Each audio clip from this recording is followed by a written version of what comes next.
Roman Dmitri stood alone in the middle of the arena, his expression cold and unreadable. Blood stained the stone platform beneath him, a reminder of every warrior who had already fallen. When he calmly asked for his next opponent, the entire crowd fell silent. Nobody dared to speak. The warriors of Valhalla stared up at him, and the sheer indifference in his eyes lit a spark of anger in their hearts. To many, it felt as though he saw them all as beneath him, and that thought alone was enough to make their pride boil over. One warrior finally broke the silence. He stepped onto the platform and declared that he would be the next to challenge Roman. As he approached, his aura surged around him, and he gripped his sword with fierce determination. He admitted that he respected Roman's strength, and that no one alive could beat him in a fair, one-on-one fight. But he added that Roman's cold remark had been careless and reckless. Raising his blade high, he vowed that even though his own skills could never match Roman's, he would still make him struggle, if only for a moment. He never got the chance. Before he could throw a single strike, Roman had already vanished. In the blink of an eye, he reappeared directly in front of the warrior and drove one devastating punch into his stomach. Blood poured from the man's mouth, his eyes rolled back, and his body collapsed onto the stone, completely knocked out. Roman barely reacted, as calm as if he had simply swatted away an insect, and once again asked for his next challenger. Anger spread through the crowd. Warrior after warrior stepped forward, refusing to back down, even knowing exactly what awaited them. Roman's lips curled into a faint, almost cruel smile. "Come as you wish," he said. And they did. One by one, challengers climbed onto the platform, and one by one, they fell. No matter how fierce their attacks, or how much courage they carried, none of them could close the gap in power. As the day wore on, the arena grew soaked in blood, and the crowd quietly began to wonder if this monster in human form would ever tire. Hours passed, yet Roman never wavered.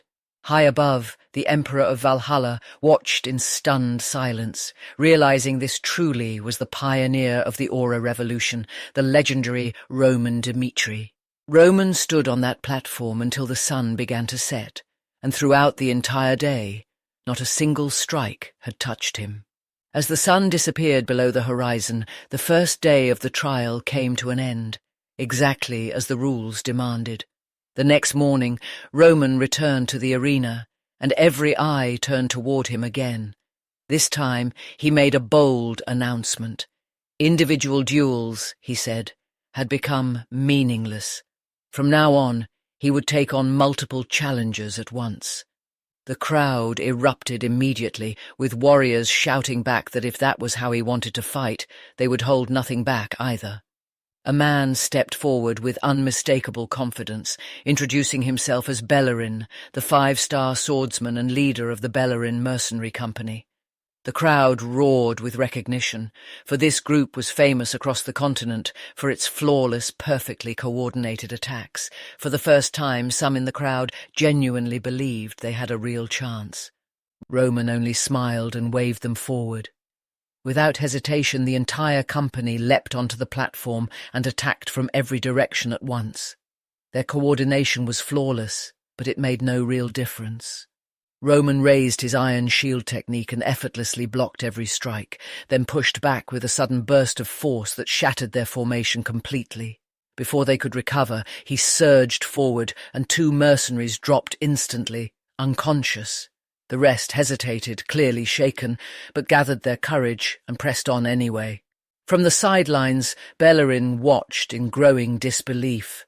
Roman's skill in group combat was even sharper than his skill in duels, every movement and every strike executed with terrifying precision. Bellerin simply could not comprehend how one person could possess this level of mastery. But before his thoughts could even finish forming, the fight was already over, every one of his men left unconscious on the blood-stained stone.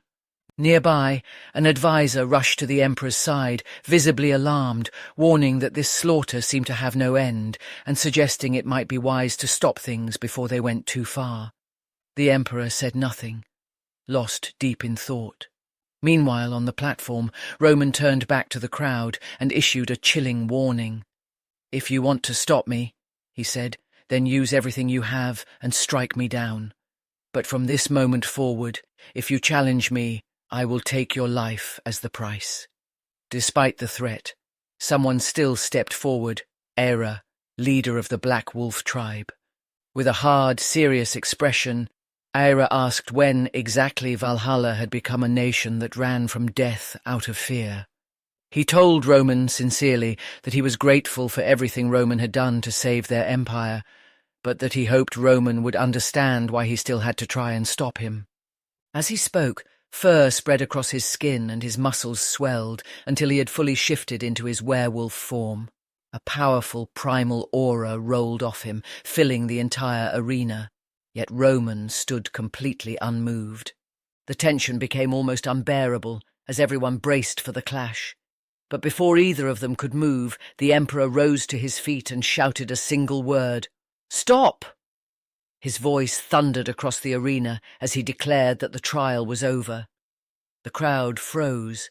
The Emperor explained that charging toward a certain obvious defeat wasn't bravery, it was foolishness.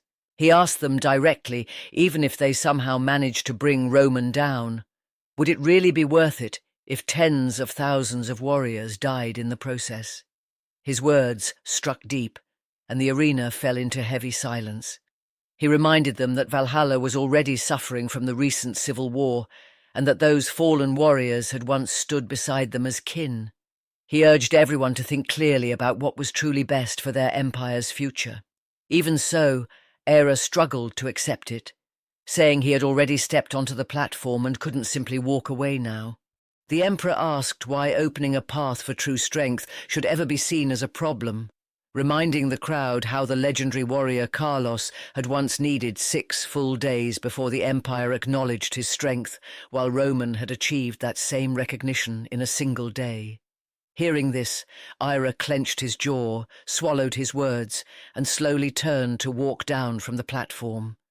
With that, the Emperor officially declared that Roman Dmitri had fulfilled every requirement of the trial, and that the path to the trial of the mirror would now be opened. Afterward, Roman walked deep into the surrounding forest, and with every step, the world around him grew quieter and stiller. Eventually, he arrived before an ancient tomb, a structure so old it seemed to have stood since the dawn of time. Suddenly, 3 mysterious figures emerged from within it, pointed ears, dark skin, and an unmistakable presence. Roman immediately suspected they were Dark Elves. The figure at the center stepped forward, carrying a small chest in her hands. Roman recalled hearing that the Dark Elves possessed the power to control demonic beasts known as doppelgangers, and in that moment he finally understood why this trial was called the Trial of the Mirror.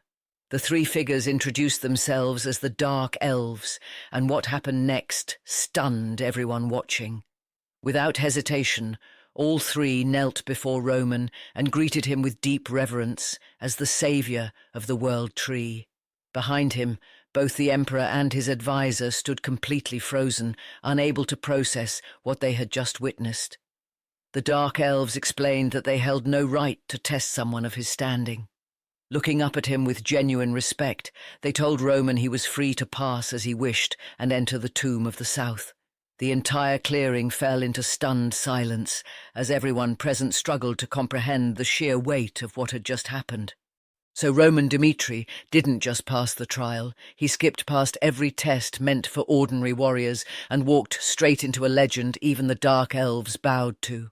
If you're excited to see what waits for him inside the Tomb of the South, make sure you like this video, subscribe to the channel, and turn on notifications because the next chapter recap is coming very soon.